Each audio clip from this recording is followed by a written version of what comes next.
오늘 예배 잘 오셨습니다. 같이 기도하고 하나님 앞에 예배드립니다. 아버지 하나님 감사합니다. 새날 주시니 감사합니다. 하나님의 허락한 생명의 하루를 시작합니다. 하나님이 우리에게 생명 주시지 않으시면 이 하루를 어떻게 우리가 살겠습니까? 단잠을 재워주셨고 또 우리를 깨우시고 이 하루를 살게 하셨으니 하루를 무의미하게 살지 않게 하시고 하루 살아가는 동안 예수님의 제자와 같은 삶을 살 수 있도록 순간순간마다 인도하여 주옵소서. 말씀에 순종하고 기도를 통해 하나님과 교제하며 사람을 통해 예수님의 사랑을 전하고 받을 수 있는 은혜의 하루를 보내도록 축복하여 주옵소서. 예수님의 이름으로 기도합니다. 아멘. 오늘 말씀은 요한계시록입니다. 12장 1절에서 6절까지의 말씀입니다. 계시록 12장 1절에서 6절의 말씀입니다. 요한계시록 12장 1절에서 6절입니다. 찾으셨으면 우리 같이 1절부터 읽겠습니다. 하늘에 큰 이적이 보이니 해를 옷 입은 한 여자가 있는데 그 발 아래에는 달이 있고 그 머리에는 12별의 관을 썼더라. 이 여자가 아이를 베어 해산하게 되매 아파서 애를 쓰며 부르짖더라. 하늘에 또 다른 이적이 보이니 보라, 한 큰 붉은 용이 있어 머리가 7이요 뿔이 10이라. 그 여러 머리에 7 왕관이 있는데 그 꼬리가 하늘의 별 3분의 1을 끌어다가 땅에 던지더라. 용이 해산하려는 여자 앞에서 그가 해산하면 그 아이를 삼키고자 하더니 여자가 아이를 낳으니 이는 장차 철장으로 만국을 다스릴 남자라. 그 아이를 하나님의 앞과 보좌 앞으로 올려가더라. 그 여자가 광야로 도망하매 거기서 1260일 동안 그를 양육하기 위하여 하나님께서 예비하신 곳에 있더라. 하늘에 전쟁이 있더라. 아멘. 네, 6절까지입니다. 오늘 본문을 통해서는 하늘에서 큰 표징이 나타납니다. 그 표징은 첫째, 한 여자가 등장하는데 그 여자의 모습이 예사롭지 않습니다. 보니까 해를 입고 있다라고 표현합니다. 상징적인 의미인데 해를 옷으로 입고 있고 또 두 발 아래에는 달이 있습니다. 머리에는 12별의 관을 썼다고 이야기합니다. 한 상징적인 여자, 그리고 예사롭지 않은 해를 입고 발 밑에는 달이 있고 또 12별의 관을 쓰고 있는 이 여자입니다. 근데 이 여자가 아이를 임신한 상태입니다. 이제 그 아이가 태어날 때가 얼마 되지 않았습니다. 그런데 반면에 또 하나의 환상이 또 요한에게 보입니다.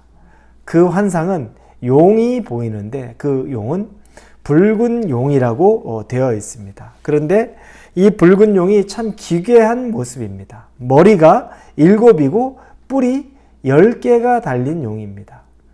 우리가 이렇게 막 공상과학 영화 이런 보면 머리가 많이 달려있는 그런 기괴한 용들, 그런 용하고 비슷한 모습이 있죠. 7의 머리가 달렸고 10뿔이 있는 바로 그 용입니다. 그리고 그 용이 자신의 꼬리를 흔들어서 하늘에 있는 별의 3분의 1을 땅에 떨어뜨립니다. 하늘에 별이 무수히 많은데 그 꼬리를 쳐서 하늘의 별의 3분의 1을 땅으로 끌어내 던지는 거죠. 자, 그리고 그 용이 이제 그 해산하려고 하는 여인의 앞에 있습니다. 그리고 그 여인이 아이를 낳는 것을 기다리고 있습니다. 아이를 낳으면 그 아이를 삼키려고 하는 거죠. 죽이려고 하는 겁니다. 한 여인과 용이 예사롭지 않게 긴장하고 대립적인 관계로 보입니다. 이 상징, 이 여자는 교회를 상징합니다. 그리고 이 여자가 잉태에 태어날 아이는 예수 그리스도를 상징합니다. 그러면 이 붉은 용은 나중에 보면 사탄을 상징한다고 나와 있습니다. 사탄을 상징하는데 사탄이 예수 그리스도의 태어남을 예수 그리스도를 죽이기 위해서 기다리고 있고 대기하고 있고 준비하고 있는 모습입니다. 아주 끔찍하죠.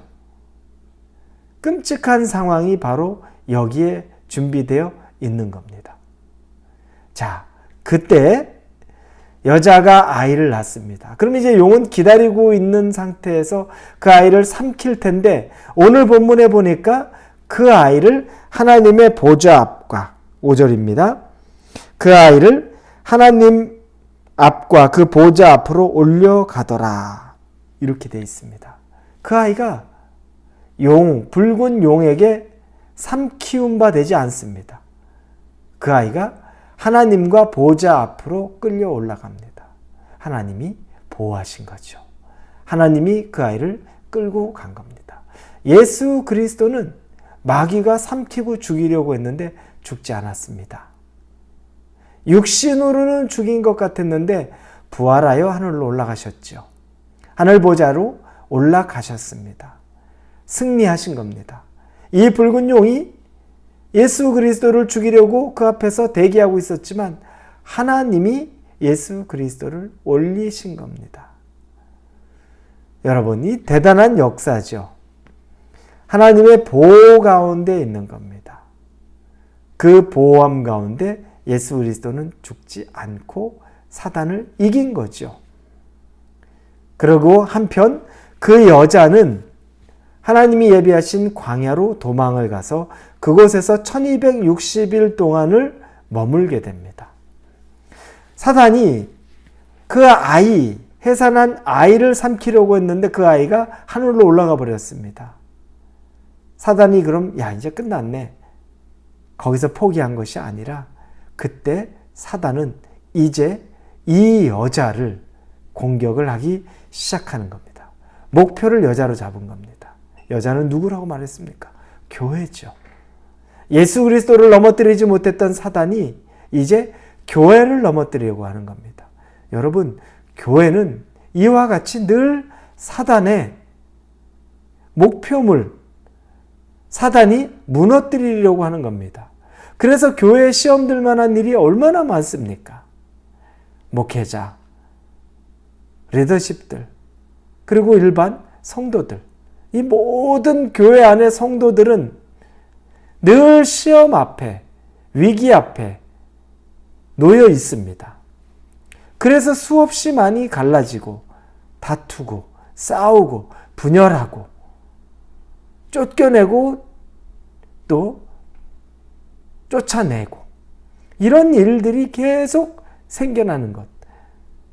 왜 교회가 꼭 그래야 될까? 우리가 생각하는 교회는 그럴 일이 없을 것 같은데 마귀가 그만큼 이 교회를 목표로 잡고서 공격하는 겁니다.